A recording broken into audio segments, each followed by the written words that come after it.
Hello, everyone. Welcome back to another episode of Before the Break. This week, we continue our industry series with a very special guest. She has been part of the Pantera Murphy agency in New York City for 10 years. And in 2022, she became the sole owner of the company. Her clients can be seen in almost every Broadway show and TV film project that shoots in New York.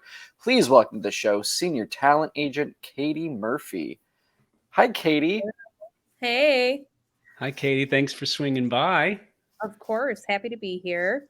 We've done a couple of these industries. Some of it's a film director, an agent, and they seem to be the highest spikes in our listeners just because I think maybe they've heard so much from actors and so much from teachers. But man, if you talk to an agent, there are so many things that are uncovered that just are not touched on in any college course, especially because there's nothing about agents in college courses really.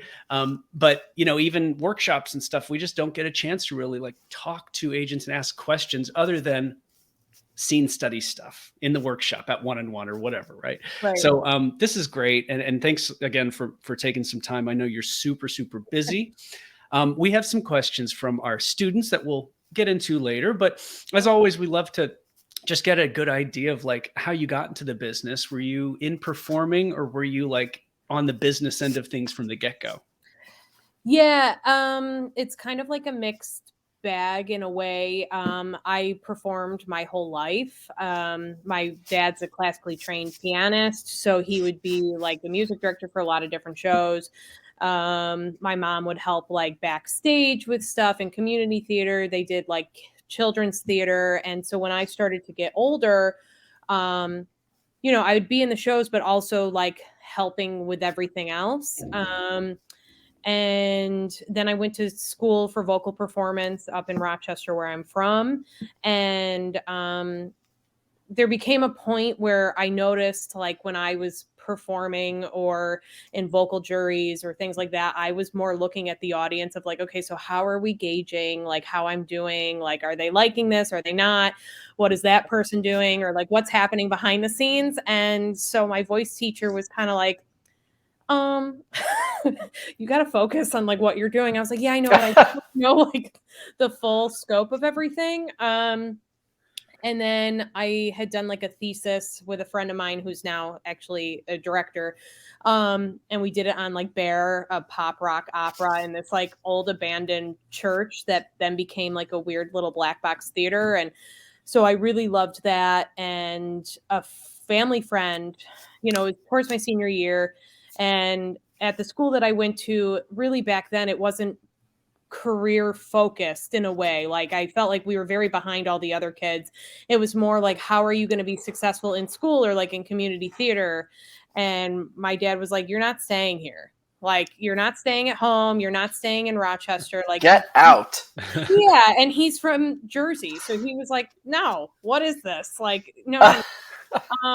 So I kind of just didn't know what I was going to do because I knew ultimately, like, I can't perform. I don't want people looking at me. Like, it just is this weird thing. I was like, I don't know what to do. And a family friend was like, I know this agent in New York. Why don't you see if you could get an internship? And I was like, okay. And so I was kind of avoiding calling, and my parents were like, you have to call her.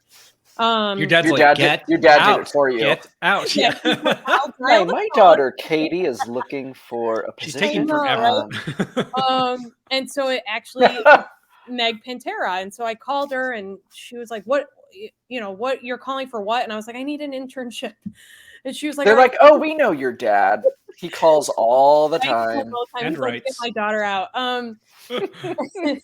So Katie, how many? We're not going to mention the year, but how many years from when you got promoted, which we'll talk about later? What was that window? Yeah, it was a big window. I mean, I was an intern. I started, I'll date myself. I don't care. I started in 2011 as an intern with Meg. And I moved to New York, and then I went to a different office, which I won't name. That was a bigger office. And I realized, okay, I don't know if I can do this because of how they operated. And then, that specific office. Yes. Okay. Yeah. I just, none of the people are there now that were working when I was there, but I didn't, I didn't like how She's like, I am not gonna say this I didn't name. like I can't. I No, didn't no, no, want no to. names, no names, But no I names. can't. No, no, no, no, no. No, it's just a little different, right? It's very different, and it was very it wasn't about the people, right? It was about the people who were booking, but realistically, it wasn't about, you know, the day-to-day people, and it wasn't about, you Is know, that Bentley? what? Is that Bentley? I don't know what my dog is doing right now. He Bentley's makes like, the I haven't weirdest. heard what he's saying. He makes the weirdest sounds sometimes. Ben, come here. Sorry. Sorry, go ahead.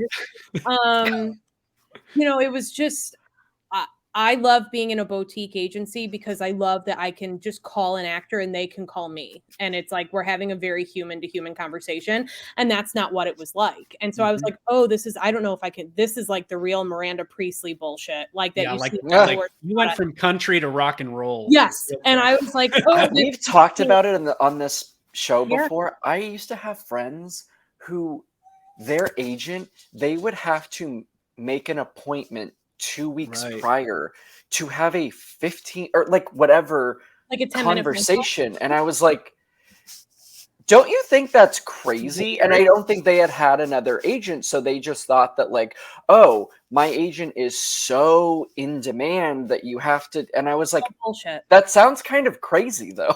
Like, Yeah. doesn't that seem weird to you? And they were like, Yeah. I guess actually, like that is kind of bullshit. I was like, that just seems odd, like to make an appointment 2 weeks prior to like scheduling something with your father just to have a phone call. It was Yeah. like Court appointed. Yeah. Interesting. Yeah. Okay. So it wasn't your vibe. It wasn't my vibe. And then Meg was looking to hire somebody full time. So that was spring 2012. And then I worked my way up from being an assistant to being a partner in 2018. And then we knew that I was going to take over in 2020 because of COVID, or because like she wanted to retire, but then COVID happened. So that didn't happen. she was So like, perfect. yeah, she was like, okay. But you know, it was end of 2021, beginning of 2022 is when I took over. Wow. Congratulations, because Thank you. That's awesome. That's a huge accomplishment just anyway, but in our business when you get into it's sort of like a co-star on a show, you hope to kind of get up there. Mhm. But getting into the business, you're in an office, you're just trying to make a name for yourself, and you turn around 10 years later and it's like I couldn't be higher on the totem pole. And not an ego thing, but it's quite an accomplishment because this business really is not for everyone and not everyone can take it, you know? Yeah. No, And when you first got there, were you like, oh, I think this is where my fit is? I realized I wanted to be an agent within my first like few weeks of working with Meg was because she let me be very hands-on. And I was helping her doing the submitting and stuff and listening to people sing and say, okay. And we were working on the second national of Wicked. And this girl who ended up booking the job for the understudy Glinda, and she had just graduated from BOCO. And I love theater but I love the camaraderie of it. And so I felt, okay, like I can be a part of the industry and feel this camaraderie and like not have to perform. This is brilliant, you know? And to have a little part of somebody's kind of career path, like is really cool. Yeah, that is It's a little bit of having your cake and eating it too. Yes, absolutely. I love cake. So let's chat a little bit about your business, what you do, and kind of the relationship, or in regards to actors. There's a lot of people who have a lot of questions for you, but Adam and I have a couple of queries of our own. Okay. So first off, I love to ask this because it's something that I've done in like interviews for like real jobs, like side jobs where I need to like get this stupid side job. I'll ask, what is your, what are the things that you do not like? What are those things that strike the chord with you where it's like hanging up now or not replying to this, or we're going to part ways? Are there any specific things that you see consistently that rub you the wrong way? I think You're like, I got a list here. I know, right? I'm like, where do I start? For me, a big one is communication. If you can't have really, Adam, We were literally just talking about this in an interview yesterday. yeah, number one was, and again, Yes, it escapes my name. What was his yeah, name? communication. Who you were talking to yesterday? No, in reference to, but our last talk with an agent was number one, communication. It's the only way Yeah. that someone can get fired from our office is like if you're Yeah. Oh not yeah, answering we email. referenced it yesterday, but we were talking about our past interview with Matt Redman, who's an Right. agent I'm at good friends with DGRW. him, yes. Yeah. Love him. Yeah, Yeah. and then Anyway, it so got brought up in that's, yesterday's interview, and we were talking about how huge communication is, and It's really major. I mean, it's hard to hit reply, huh?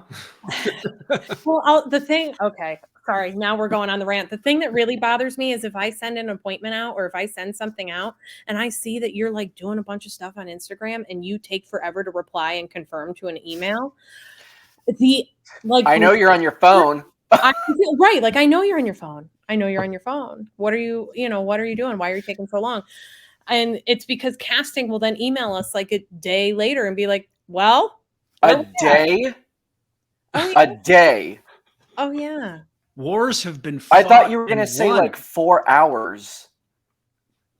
She's like, No. A No. day.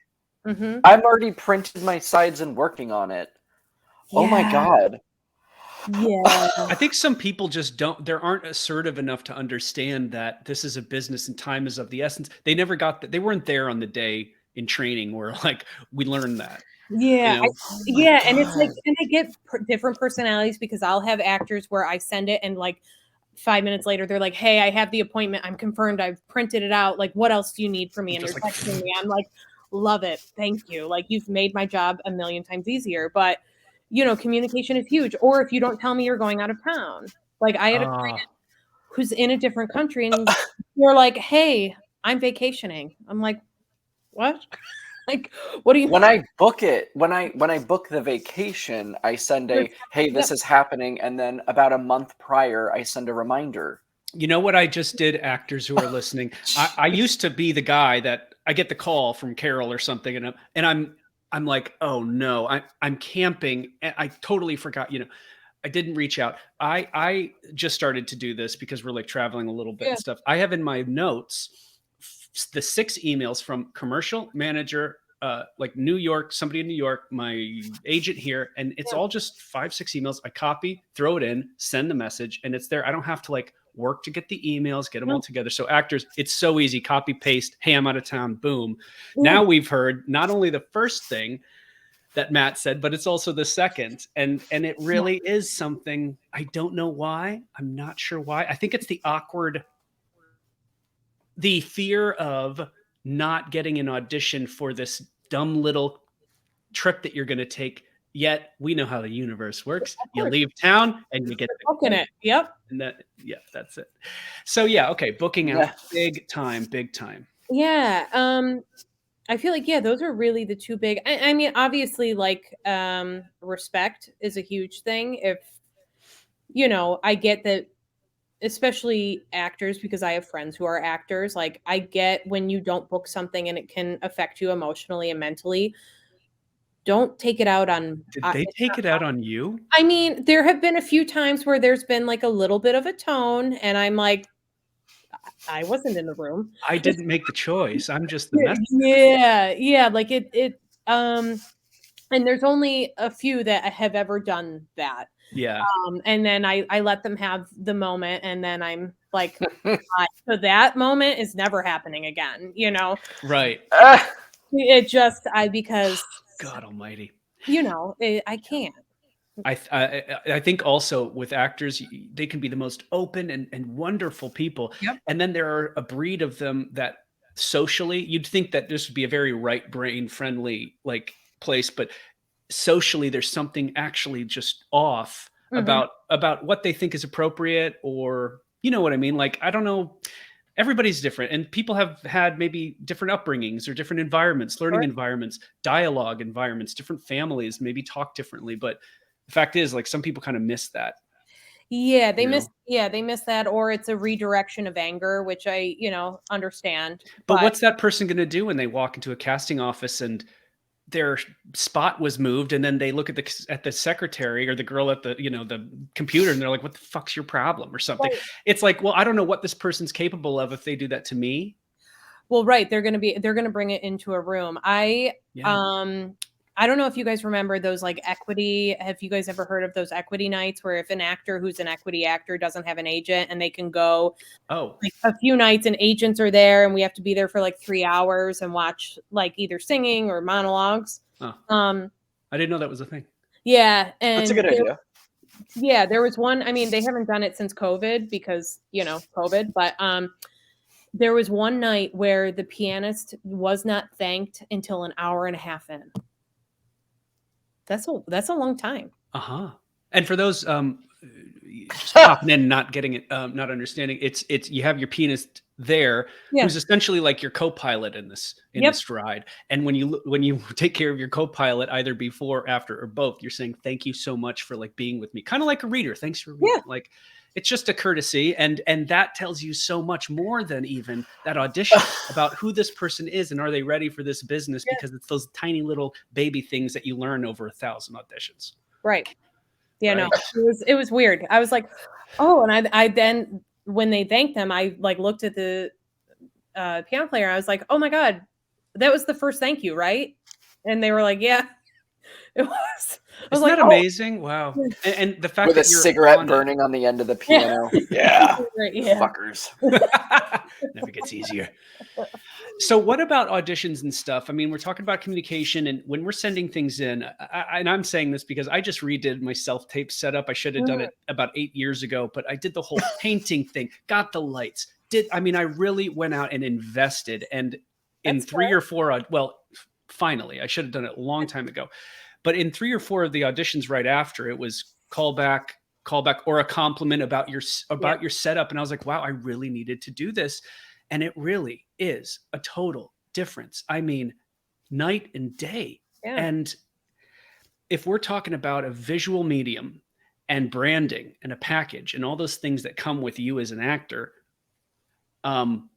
if you're not taking that seriously, I mean, you could lose 8 years of opportunities just because you had an overexposed, audition in your laundry room. Like Right. it was just but if you have the know-how, and I threw up in our course, I threw up literally my entire setup of where to get this. Here's this, the wall mounted light. If you want this, where everybody can actually like see what this thing is. But I don't think that people actually have a guide of what will look. Do you know that there's a backlight that can actually go on the wall and brighten up the background in a gradient style, which actually brings eyes toward you? Like all these Right. little things that as a casting director, and I only do like indies and friends movies and stuff. I don't do this full time.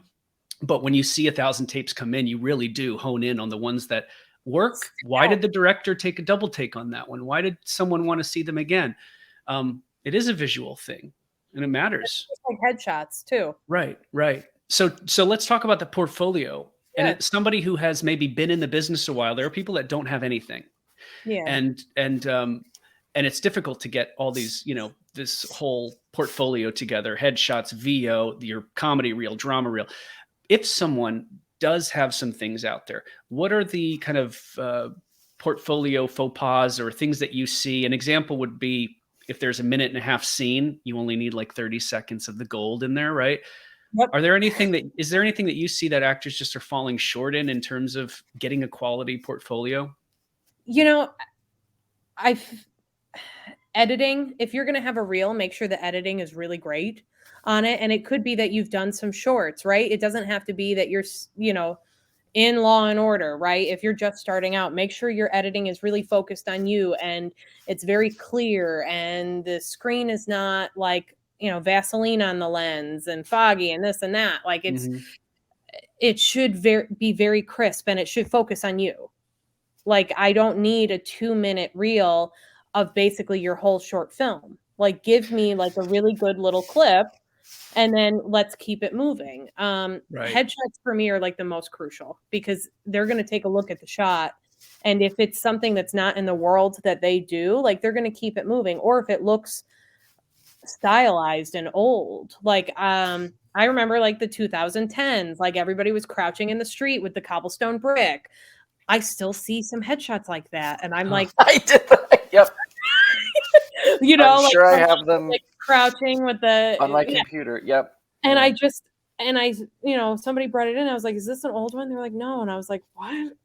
It's, you know, I think, but again, it's all research, right? Like, you don't have to go and spend a lot of money. If you do a lot of research online and you see like some of the top photographers and who's booking all the time and what their shots look like, you can, you know, make that up with a nice little iPhone camera. You know, I'm not expecting actors to go out and spend thousands of dollars, but just do your research on it. Like, because all of those things matter, especially when you're starting out.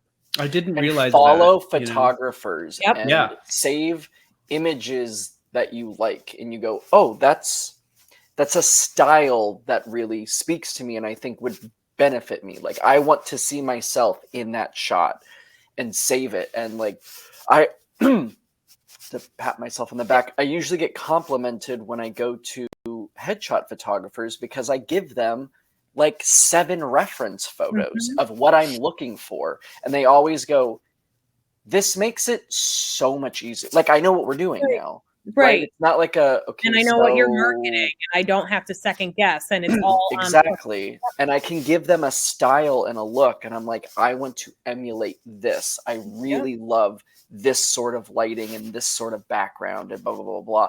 And I give them, you know, maybe from 1 or 2 photographers kind of looks that I like, and I go, this is what I want our session to be, and they go, right, fantastic, great, you've made this all so much easier.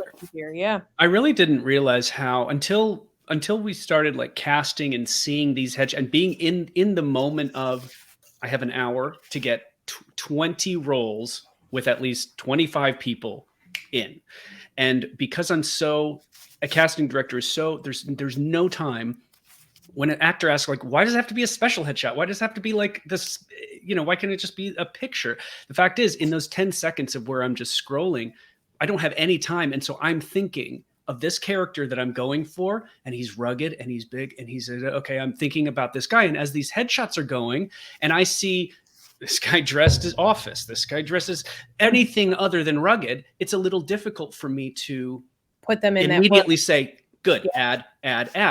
I can't look at the suit and say, I guess I could, but the fact is, you want to make their job so much easier than it really is. And so if I got that rugged, and then I've got Office, and then I've got these 2 others that are specific to the submission, whatever that thing is. So that's the reason. And it's not that we don't have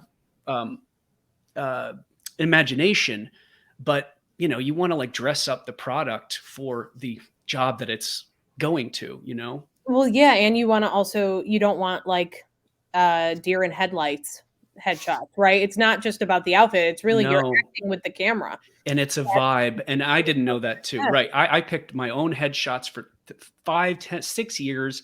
And it was always the wrong one, the blue steel, the something that fueled my ego because I was looking at myself in this distorted way, right? Yeah.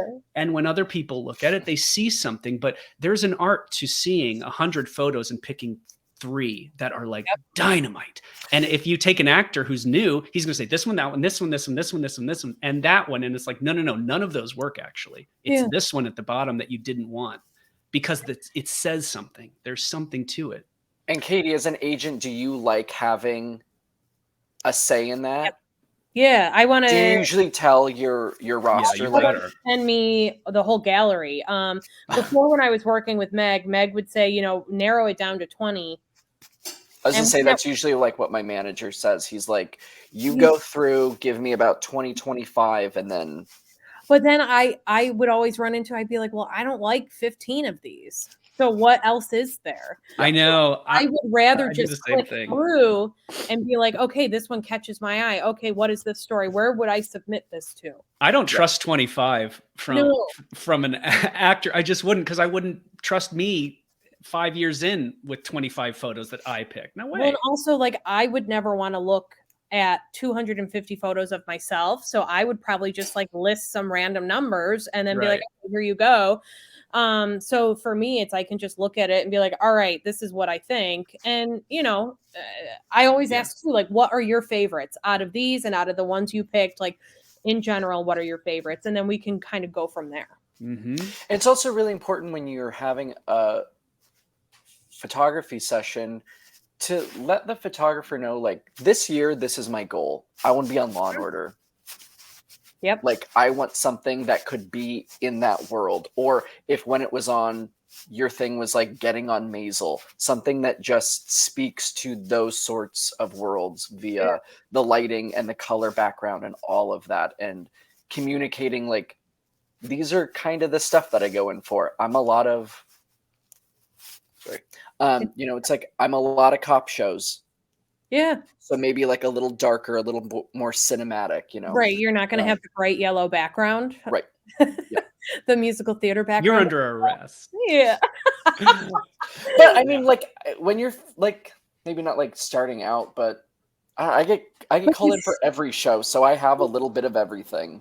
But you should be specific about stuff. I think that that's really important, because then that's also meaning that you're specific in what you want to do. Granted, yes, I guess I will contradict myself. You should be open for things, right? Like the big regional gigs, the TV film, the Broadway, the this, the that. Yeah. But like realistically, I think there's a point where you kind of learn like, no, this is really what I can do. And it's not like all you can do, but it's your No. own perfect muscle that was designed specifically. I'm the charming dude who's going to help you with your car always, and the cop, and like I am these specific things. But I didn't know that until years down the road, where you're starting to you feel this in the audition room, and it's these roles. You're like, wow, I really meld into this really easily. That's a good sign. And after 10 years, you can have 3 or 4 solid. Absolutely. This is what I do. And when you know that, then you can bank on it and exploit it in the room, because you know that muscle and how to, use it. I had the perfect example. I was telling this actor, and he also has a manager, and he has these headshots that are so brooding, and he's not that at all. And I was like, listen, like, you really need to get new shots to reflect you, because you're getting called in for all the wrong stuff.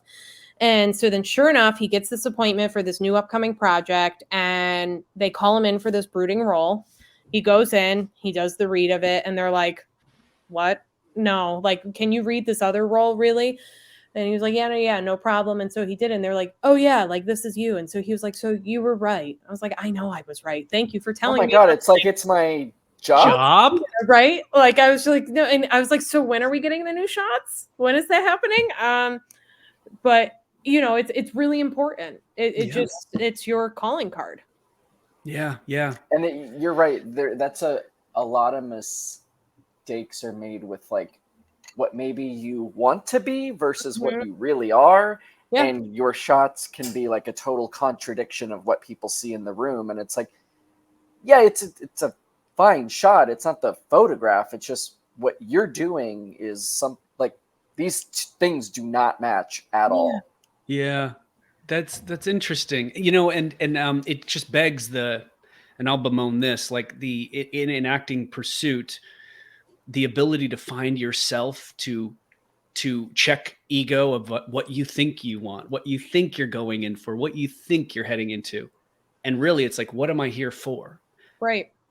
Like Michelle Dowdy was like, oh, I'm not going to be when she began. I'm not the lead. I'm going to be the swing because that's my muscle. Oh, okay. And of course she used it. She lived in it, and she got out of it and up to the lead from using what she was. And then she evolved, grew, and she transitioned into that type. But to allow yourself to say, oh, I'm not going to be the 3-dimensional villain. It's fun, I'm sure, but that's just not me. And I don't have to have the dark, brooding thing. I'm Tommy. And that's okay. And it doesn't matter what I want. I have to be here for what I'm meant to do. Yeah. And sort of that shoot your gap, and don't start shooting other gaps, because if the ball comes through that gap, that's the one you want to be shooting for. You don't be trying all these other things that sort of like I see. I had a student who sent me a song, and it was It was it was not it was she I don't know how to say. Was it She not isn't in her she is register? not she is not a Broadway singer, but she Okay, wants to be. So, okay, if you were to say, and I'm saying this because we came to this beautiful resolution in the end. great. I'm looking at her and saying, it's like me going on to Broadway right now. There are 2,000 other guys who can sing a song better than me. So I'm Mhm. going to go to Law and Order and I'm going Yeah, to stay over there. And that's totally cool. yeah. You are going to be funny in a sitcom, multicam. There's some beautiful thing, but you're over here trying to sing fucking Let Patty It Snow. Yeah, LaBelle. it's just like that, honey. No, you Yeah. got to love you and everything that you're doing. Of course, you want to be on Broadway, but who doesn't? Yeah. And then she was like, oh wow, and now she's auditioning for funny stuff, and like, because that's kind of her muscle. Aw. And you needed somebody else to look at it and say, you could do this for another 10 years if you want, but if you really want to do what you're meant to do, I can tell you, I can Yeah. point you in that direction. Help you. Yeah, and you can start to really make progress. But you definitely don't want to show the door to someone who could have something. Obviously that's It's not all my about intention, but rebranding. It's rebranding or, redirecting. yeah. Should we get to some student questions, Adam? Yes, we Sure. have a bunch of listener questions for you. As we said, these episodes are really popular because I think, especially like agents and casting directors, it's that little sneak peek behind the curtain. And it's Yeah. like, I think as actors, like when you get together and talk shop with like your friends and stuff, it's like everyone doesn't really have the answers for what an agent or a casting director wants or might do, or blah blah blah blah. So this is like a really awesome dialogue to have with Yeah. these people that I think most actors want answers from and would love to get to know certain things. So we have some listener questions for Cool. you. All right, here we go. These two are kind of the same, so I'll just sort of clump them together. When is the best time to approach agencies about joining the roster? And another is, when do you seek new clients? So they're kind of similar. Yeah, I think any time of year is a good time to reach out as long as your materials are all ready to go and they're all correct and And by materials, you I mean mean headshot real website. resume, yep, Yep. all of that fun stuff. I think it's more important of how you submit. I've had a lot of emails recently being like, "Hey, Megan," and What? yeah, well, right. I was also like Meg. My previous business partner has always Oh, been known as Meg, never Megan. So I always just delete it because I'm like, okay, so they haven't done the research then. Okay, oh, maybe yeah, know yeah, who yeah. you're emailing is a big Yeah, one. Oh a my big, God. do some research. But I find new clients all the time. You know, I And wouldn't submit like on Christmas Eve or New Year's Eve. That happened a lot this year too, which was a little bizarre. But I think everybody is online submitting, so it Yeah. doesn't really matter. We can check it whenever. But yeah, and wait, let me yeah. just to piggyback on that. When you are looking at talent, do you see a lot of talent from the stupid freaking phone? Is that where you get where you see a lot of talent, or are you still going out and like into the Oh, real world I and mean, seeing? oh, LOL. I went to a 54 Below concert last night, and I saw this girl who is not repped, and we messaged her from on her Instagram through the office Instagram to That's set up a nice. meeting. So really any and all times. But in terms of, say, if I'm an actor and I'm 2 years in and Yeah, I'm really going to start to throw my stuff out on the reels and make some funny stuff, sure. do you think that reps are kind of looking? It's the new club. It's the new with the Oh, do you mean equivalent like of, online content? yeah, Is that like what you're talking online about? Oh, content oh, oh, oh. in Oh, terms of getting talent, finding yeah. talent. Yeah. I mean, listen, if somebody sends something in to us through our website, I will always go and look at their Instagram or their website. I go to their Nice. Instagram to get to know them a little bit in a way, just like people can do for us or any other casting director that's like public and Any bad any. stuff that you see a lot that maybe actors should take down? Uh, you know, I wouldn't say take down. For me, it's more I'm trying to gauge if I am going to get along with you or if we have the same ideals or things of Mhm. that nature. Mhm. You can tell a Yeah, lot from personality just you by, sure you sure can. Yeah, you know. yeah, yeah. And so I wouldn't say take it down because if it's authentic to them, then that's what they're showing, and I wouldn't want them to be presenting something that they're not ultimately, Mhm. or that they don't believe, or whatever else. I think that's really the most important thing for actors to remember. This is like a side note. Like, if ever you're meeting a casting director or an agent, like, we're wanting to get to know you because that's how we're going to be able to work with you. Totally. You have to Yeah, if you know who think, you're repping. Yeah. yeah, the 60-second scene or monologue, it's only 60 seconds of that 20-minute Right. long meeting. The Yeah. most important thing, honestly, is you better be good, sure, but you Right. The won't you tell you or won't the get a yeah, you yeah. won't sign if you're not. Yeah. No. Okay, I have a question. Tim, he's from New York. Hey, Tim. I have a manager that's fairly new to the business, Mm-hmm. and it's reflective of his professionalism, taste, and correspondence, etc. He has a few consistent so he has few consistent bookers on his roster, but I'm afraid he may be doing more harm than good. This is a very specific question.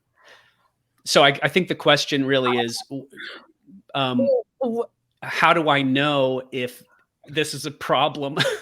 Oh, if someone's right If as an someone's right actor, for how me. do I know if someone's right?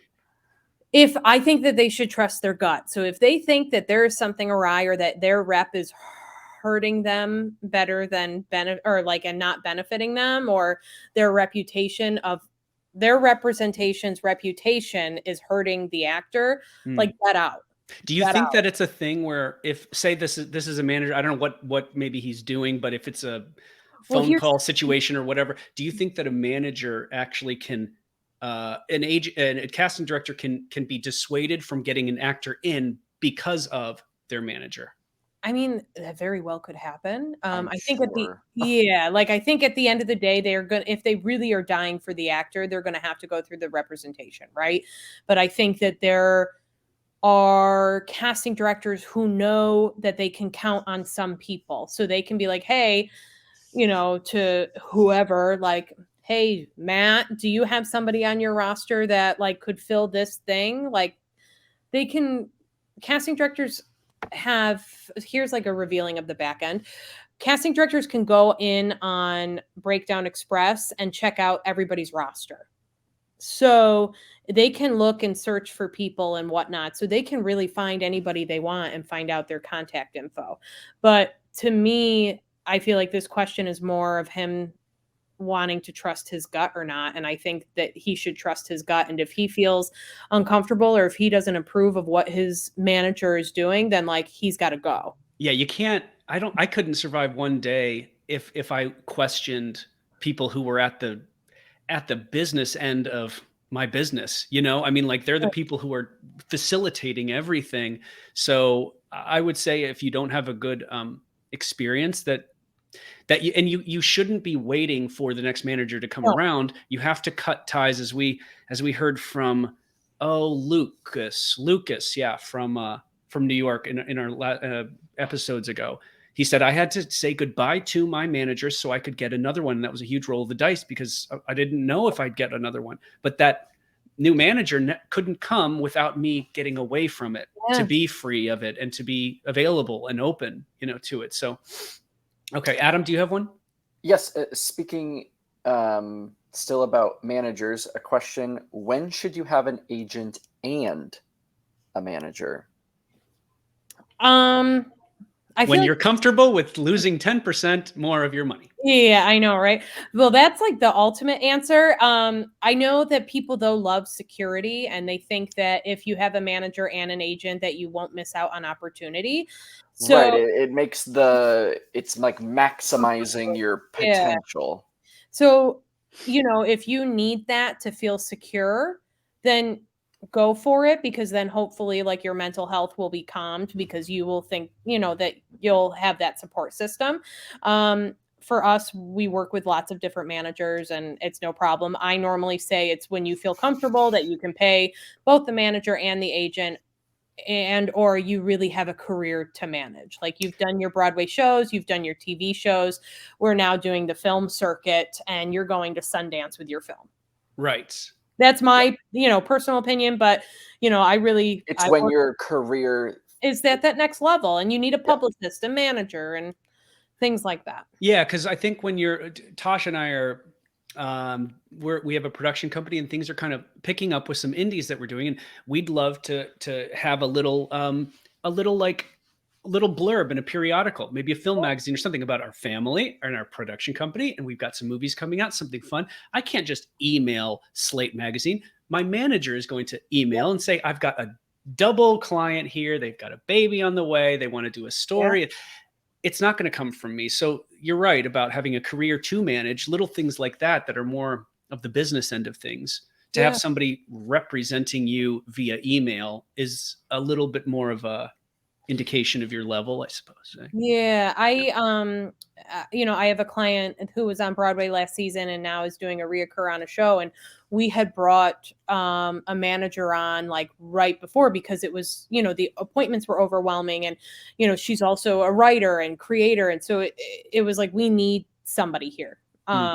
And she wanted somebody who is bi-coastal. So we got a manager who is bi-coastal and we work all very well together. And it's a great, and that's where I love managers because it's like, we're both looking at the self-tapes. We're giving opinions. We're putting together the self-tapes. It is a good thing when it's needed. But I think if you're right out of school and you're like, should I have a manager and an agent? I'm like, you may be able to wait, Yeah.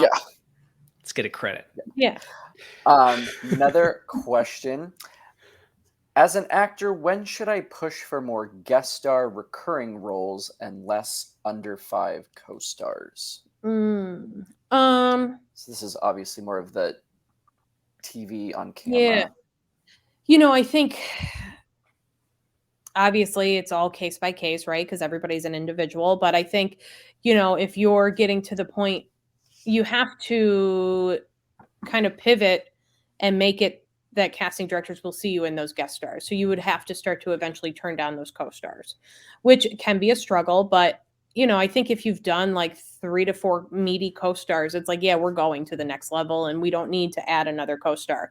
Unless you want to just be a co-star and that's cool. But that's totally fine. Or like if it's Succession and everybody just wants to be on Succession, like right. There are certain projects that are very different. Or what about Katie, the last season of a show? Yeah, 7th season. You haven't been on it. You know what? What the hell? I'll be the cop that identifies the body. I don't. Right. That's that was like New Amsterdam this year too. It was like, okay, we knew this was the last one, so Maisel just ended. New Amsterdam just ended, and so I have a question for you. Then, in that regard, is that a conversation that you have as an agent with casting directors? Like a preface of because this is the last season that they'll go in. Oh, no. I'm sorry. The hey, moving forward, I think this actor is going to be less we've had a conversation. They're going to be less inclined to do tapes for like under 5s or, the cop who asks a few questions and more of this kind of a thing. So that's sort of for this actor what we're preferring for moving forward. Yeah, that's the agent's responsibility because how else would casting know? It's also that's the same way if you're a swing in theater and you want to shift and you don't want to be a swing anymore. That has to be a conversation with casting or, hopping back to TV and film. If you're only working for top of show and no less, then if they're calling you in for a character that they're not going to pay top of show on, we have to say, okay, they'll only do it if it's top of show. Right. And not every actor is meant for ascending levels, right? Like I threw this in a course where I described every single level of role in TV, featured co-star, blah, blah, you go all the way up in film. And it really is a different world between co-star auditions and guest star auditions. You have so much more as a guest star that's expected of you. And there's stuff that you only realize when you're thrown in there or you're watching or something, but there's an arc, there's the ambiguity. We got to throw the audience off. There's all sorts of stuff that you're doing that there's the body is a totally different experience and totally different talent level. Yeah, So absolutely. And I think too, there's a difference between something like that where it's like, hey, the body's over in the next room, go get it, to where you've got a meteor co-star, and if there's a world in which the writers fall in love with that actor, they will keep writing for you. That's happened to many of our actors. And that's how I got my first so many show. guests on this show where they were like, when I auditioned, it was for one day. Yep.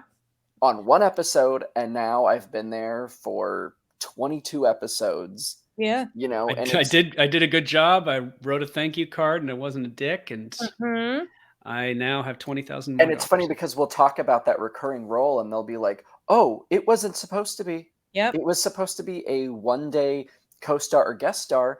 And then I was done. And I was like, okay, great. Had a great day. Told my reps, wonderful day on set. And they said, okay, cool. And then a month later, they were like, oh, just so you know, that show's bringing you back. And they were like, yeah, did I fuck up? Are they reshooting it? No. New episode. You're coming back. And then it just like became a cycle. And they were like, when I auditioned for that, I had no idea. That wasn't my intention. You know, and now they have episodes and episodes and episodes on a show. And my God, some of them's a SAG Award winning actor. Right, Adam? Nominee. Yeah, nominee. Wow. Yeah, it's and so it's funny. just, it's so crazy. You never know. And we've had so many guests who are in that boat of like, had no clue I was going to do that. Right. Well, and that also goes to really being just so wonderful on set or in a room and, you know, having that great energy. Yeah. Yeah. Now we talked about kind of the no-nos and the things that rub you the wrong way. What about the right way? I know you can go the opposite of what you said, but are there specific things, if you were to think in your head, your top 5 clients that when you get a call, whatever the role is, you're thinking about them. Why do they get up in your head quicker? What are the things about them? They're reliable. And they're talented, of course. Of course, the talent's there, but they're reliable. I know that they're going to show up on time. I know that they're going to be respectful in the room, that there's never going to be an issue. I know that, you know, they have a really great work ethic. It's you trust them. They email me back within, I don't know, a day. Right. You know, they email me back right away. That's also, you know, a lovely thing. But I think it's, you know, I'm very lucky and privileged enough to work with a lot of great clients. And so I don't really have a lot of bad stories or anything, but, you know, there are the ones that I am just kind of amazed with that, you know, they're just such lovely, lovely human beings, and they go from job to job because people are obsessed working with them. Yep. And there ain't a coincidence. I mean, there's a way, there's an energy, behaviors like etiquette and all these things. And isn't it nice to know that you can call this client, they can go literally anywhere in front of anyone and do a good job. They're actually representing you. They're representing you. Right. Oh yeah, and absolutely. That's how I think of it. I mean, you got to make this job easier on yourself. And you're right. I think it's the reliability and the trust, because a lot can go wrong. Yeah. And I mean, at the end of the day, where I know actors get like this nervous wall up, but it's like, it's just a human experience. Like, we're just doing a job. We're all human beings. We all need to be treated with respect and have like the basic boundaries of showing up on time and, you know, things of those nature. Like, you know, if you can master that and really be like a phenomenal human being in the industry, but then also outside, and you have outside things that attribute to your life, like you're just such a well-rounded person, you're going to make it. You're going to make it. Your goals are going to be met. You're going to be fine. It's amazing. There's more to us than in the acting business than the actual like acting. Yeah. And I think that's why it's a 2% success rate, is because like they don't you can't get taught character or reliability, or these are things that you learn at home and in college and in your experiences. And it's a very human thing. And also you mentioned to understand that this is just the human experience. I'm going to go in, I'm going to throw my bid as the construction firm of this project. Here's my bid. And I think that you have to do it for about 10 years or so before you like realize, oh, none of this matters. I've put all my like I thought that this was the thing that was going to make me so happy, but I couldn't give two shits. And then Right. everything's so much easier because you look at it for what it really is, and it's just a job. And I think that's the biggest success rate for clients is if they view it as a job, they're gonna book. If it's this diehard show, Personal. oh my God, the emotions, everything, you're not booking. You're not booking. And I know you're not booking because they could smell it in the room that you wanted it so bad. Uh-huh. Yeah. That's Like so that. let's quickly, Katie. Yeah. Desperation, big time. Yeah. I think that's the biggest thing when I see a slate. Even it's like, hi, I'm available. I'm COVID ready. I'll shave. Whatever you need. And I really want to book this because it's like, oh my God, click off. Yeah. Off. I've had to coach people through slates where I'm like, you're a human being. I know you. Take You're a really breath. funny. Yeah, take a breath. Like you're just so like, and I'll be like, okay, so like we're having this conversation on the phone, right? And they're like, uh-huh. I'm like, that's what I want you to do. Just like pretend the camera's right there. Like that's all we want. And there's one client who I have who does such a phenomenal slate that I'm always like, I just almost want to just send it to like clients who struggle with slates. And I'm like, let's do something like this. Like be a real person, like, you know, and he'll be like, I hope you guys are doing well. I hope all of your families are doing well. Like, it's just so, and he's just like such a wonderful person, but it really reads through. And because it's all authentic, I'm like, authenticity is like the main thing that I think a lot of young actors need to really realize. Yep. Bullshit meter is like so high, you know? I mean, for us, like we know if you want to find out if something's real, ask somebody in our business, because in a second we can smell bullshit. Yeah. And in a performance, it's like, oh, I don't believe it. And I'm leaving because this is not what it's supposed to be. We know kind of what is real and true and authentic. And also when someone's trying to be real and true, and it's just like too much of an attempt at being. I just signed a girl recently and we had a 2-hour-long meeting, 2 separate times, but we talked about like life, what we love to cook, our favorite albums, spirituality, like where we want to travel to. And I have to say, out of the 2 hours, maybe 15 minutes was about the industry. Yeah. There it is. And it was almost to a point where our like first meeting was rolling into another. And I was like, oh, you have to leave? See, like isn't that wonderful? Like, and you know, I think that if an actor thought that way going into an audition, because we talked with Allie Beans, Adam, and she goes, a kid sat down, the director was so ready to say, hey, how are you? How's it going? And the kid's like, yeah, great, let's go. She's like, no, 90% of the audition is before and after, you know, and it's not the time, it's just the importance of that. And so if I walk in and say, oh, it's the highs and the buys and the, hey, how are you? Then we do a little scene, just a scene, and that's it. Tiny little thing, but it's really about like meeting them. And here's like a little taste of what you could get for 18 days in a row, you know? And it's funny on the sorry, go ahead. I was going to say, even at like survival jobs, like if you're working in restaurants where there's a lot of industry people and you're an actor, like I've had the experiences where I've fallen in love with that like server or bartender where it's like they're so charismatic and I'm like, oh my God, I want to just talk to you all the time.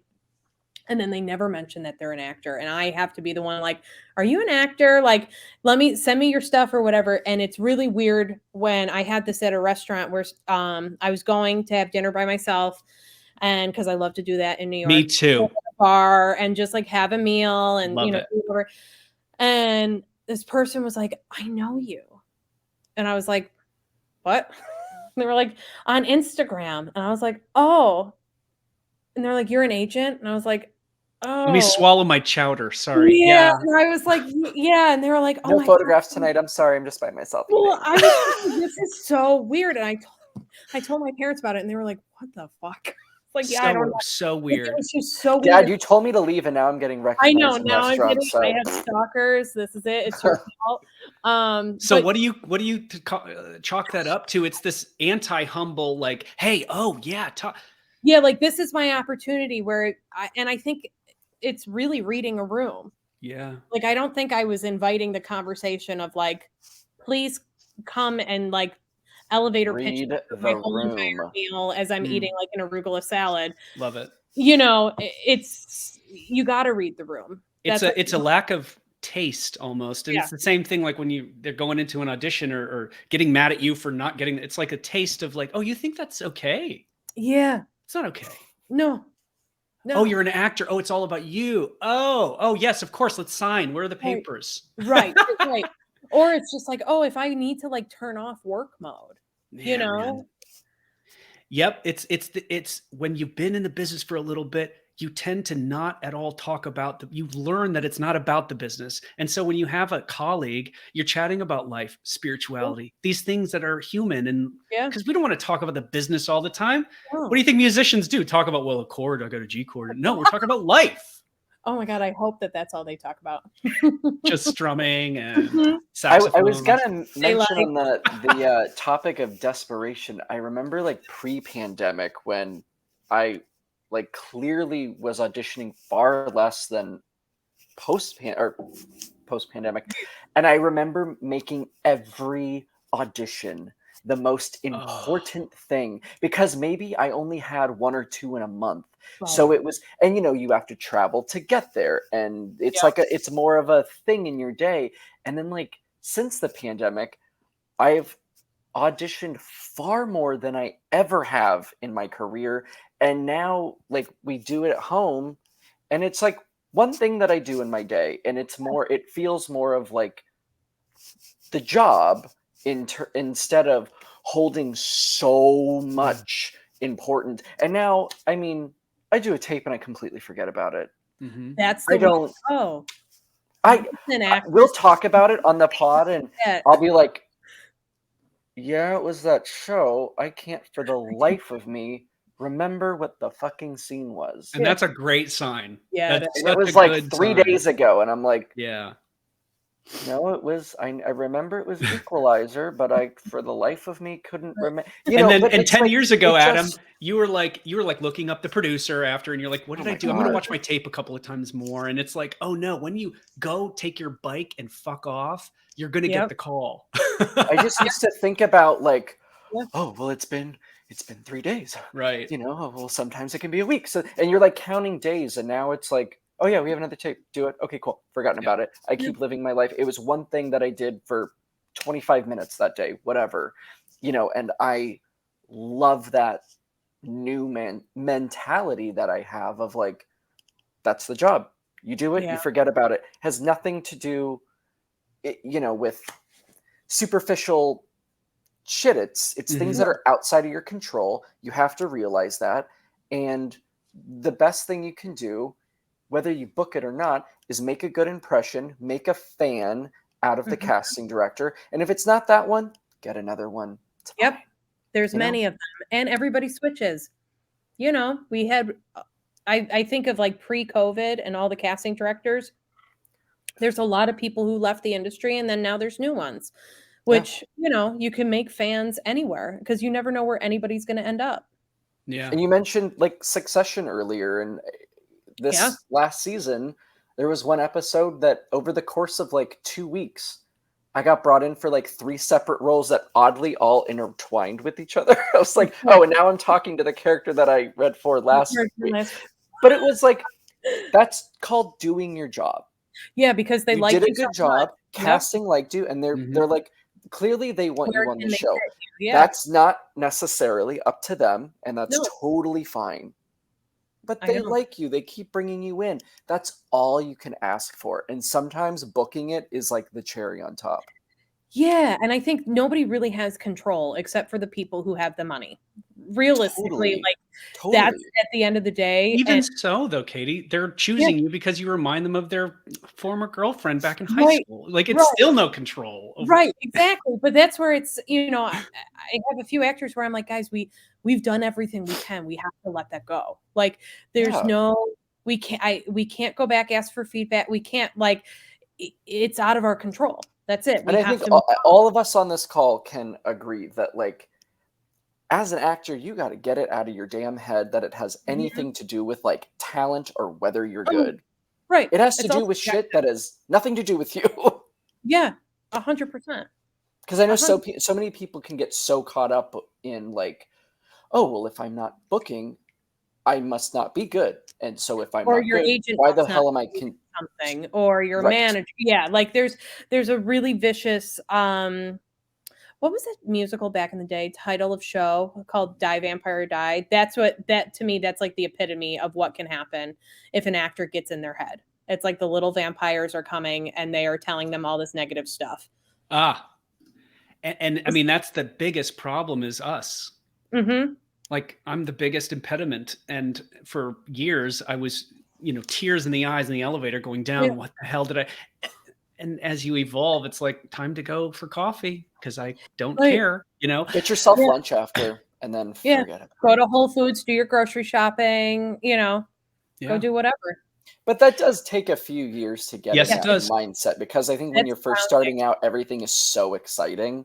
And And it's like, important. wow, there's this enormous TV show or a movie where you would be reading opposite like an Oscar-winning actor. And you're like, that's a really humongous opportunity. And But that's more all I no. ever wanted. And then Yeah. you just get in your head about it. And then you got to learn that like, this is going to happen a lot. Yeah. Just like, I had a time hop that just came up from like 12 or 13 years ago, and it was a post that back when we posted on Facebook for like just running some errands and then hanging out, and then I got to show it. And it's like that, we don't do that anymore. But it said, I have an audition for this is in 2009 or 10. I have an audition for Army Wives. This could change my life forever. And it's like I auditioned for that show like 6 times, and then I had 1,000 more. Like you think that this is so important, but such a precious thing. And it's like, so Yeah. precious. not. So Katie, as we're wrapping up, what advice would you give to maybe actors who are struggling or new actors who are just starting out in the business in terms of success Yeah. and reaching their goals? And I feel like I have many little different ones. Give yourself grace, right? This is all a learning experience. Don't focus on somebody else's journey because yours won't be the same because everybody's different and everybody has different advantages. And in they're life. looking at yours Yep, currently. exactly. And to remember to just be yourself, bring yourself in the room, and know that the people behind the table are human beings who are like excited for their after meal plans and like their weekends to hang out with family. Right. Oh, just thinking you guys about have other lives people is too? so important. Yeah. Oh no. I know. Katie, we usually ask actors like, what do you got sizzling? What's coming out? Oh, Do you have sure. some clients who are on some fun projects? Yeah. I have 2 people in Camelot, which I'm very excited for. I I just have read That about starts that. soon. Yeah. I have somebody who's in New York, which I'm excited for as well. And then I have somebody who's in South Africa actually originating a role down there, which has been Cool. Who hasn't? interesting experience. Yeah. I wish I could see it because it looks stunning from like the photos and everything. But Can I ask why is the production in in South South Africa? Africa, I don't know. That's where the producers are. But I think Better they're cheap theater. yeah. I don't know fully. I think there's development of like a tour afterwards, and I think how that all stuff shopped around and whatnot. But yeah. Could you imagine if it was the Music Man? And it wasn't, and everybody's just like, I mean, depending on where this is. Yeah. South Africa and the city, I'm sure it's different. Anywho, so anything do you have a lot of film and TV Yes. actors as well, do you? Yeah. I've got people who are going to be in the upcoming season of Blacklist. Oh, great. We have somebody who's a reoccur on a new HBO show, which is great. The second half of Manifest, which is coming out, we have somebody on that too. Yeah, we've got a lot of people. FBI, Law and Order, love Jonathan Strauss's Office. Yeah, Awesome. great, huh? AdSense. Yeah, and That's we're awesome. You could see it all on Instagram. We post and when people are on TV and openings and debuts. And last year we had 11 Broadway debuts, which was something I was very Whoa, proud of within the first year of ownership. Yeah. Wow. that's Yeah. awesome. That's I know. huge. And it always happened when I was out of town, out of New York. So I'd fly back. Do you just leave town just so people can get Right. Yeah. I literally, one of my like favorite Broadway debuts, I had just landed because my dad had had surgery. So I was in Florida and I got the call from the producer that was like, hey, you know, this guy, we need him for Book of Mormon. Like, can he come? And so he's been with me a long time. And this was like a huge goal for us. And so I called him and I was like, where are you? And he's like, I'm at the pharmacy. And I was like, okay, I need you to get to the Book of Mormon theater. Like, you're going to go make your Broadway debut. And he was like, what? I have to check out right now. I was like, just check out quick. And then you got to go downtown and you got to do a COVID test. But it was like really, I mean, it was so cool. But I looked at my parents. I was like, okay, so the surgery's tomorrow morning. Then I'm going to like zoom out and then I'll be back next week. And they were like, okay, sure. You get So to life be in the big city. Life in the big city. These opportunities for us are something that we've worked our entire lives for, and you get to be on the phone to share in that moment of Yeah. release and of relief and validation. And it's such a, I mean, it's this tiny little moment that nobody gets to see except you and them. Yeah. I know. I've been saying to people, like, being an agent is a very surreal job. You know, it's a very surreal thing. You're like a guardian angel coming down saying, everything's going to be okay. Yeah. You have a show. Right. God loves you. You fly away. Right. And be like, bye. Ah! No, I know. That's the best part of the job is telling somebody that they booked something. Yeah. And it's really cool to see clients go on. We have an actor who is the understudy for Ron Weasley, and I got to see him go on, and to watch. What was really cool is, he's an African-American man, and to watch, all the kids looking at him and like seeing themselves in him, like I lost my mind. I was just, this is, it's life-changing. Theater is life-changing. I remember my first Broadway show. Like, what was it? It was Lion King. Yeah. Same. Yeah. I saw the when tour. It was at the New Amsterdam, like Yep. in '99 or something. Yeah. Yeah. I saw Phantom in Toronto, and my parents brought me. I was like 5 or 6. I don't know what possessed them to, but they brought me. And when the Phantom hit like the stick that spits out fire, we were like 5th row, and I stood up and I said, "He's going to kill us all," and ran out. And the usher goes, "We got another one." Well, right. That's what I guess my dad looked at my mom and was like, and then the chandelier came down, and you were like, "What the fuck is going on?" I was like, "I hate theater." Oh my God. That's what got me. I was like, "Okay, we're in it. There's drama. We love this." Oh, how funny. I know. Yeah. I mean, I've been like a true theater kid my whole life. That's love great. Miss Saigon. So I just, that's what we would listen to in the car. It's so cool that a seed can get planted so early, and then you see the fruition of it at the, towards in our middle life as things start to kind of grow, and it's like, oh my God, I honored so many myself. people turn that off. Yeah, you honored your childhood dream or your interest, right? And instead of everyone else bowing down to society and doing the normal thing, you tend to have a really solid relationship with your younger self, and for me, I honor that guy. Just as I honor the guy 40 years ahead of me, to work really hard now so that the seeds are planted. Now, I don't think we mentioned it, but Katie, you mentioned something about checking social for the updates on like talent and stuff. Can you dish out the handle? Oh yeah, so it is PM the agency, because Pantera Murphy the agency would be far too long. And then my social is KG Murphy 4. Oh, I didn't want to beg you for that. Megan. Not Megan. Megan. There's never been a Megan. There was only ever a Meg and a Katie, and Meg is retired and living her best life. So right on. Yeah. Thank Katie, you so much for taking Thanks time. for bringing me on to hang. And congratulations. Like, huge you. accomplishment. You have a wonderful company and terrific actors behind it. Just congratulations on everything that you've done. So much more, of course. You've only just begun. Thank you. This has been Thank cool. you for stopping by. Bye, course. Katie. I know everyone will get a lot yeah, out of of course. this episode. Oh, good. I hope so. We'll report all Okay, the good. comments. I hope She's like, how are the numbers? Okay. Oh, it was lovely. We got a lot out of it. Thank you, Katie. Thank you, Of Katie. course. Bye. Bye.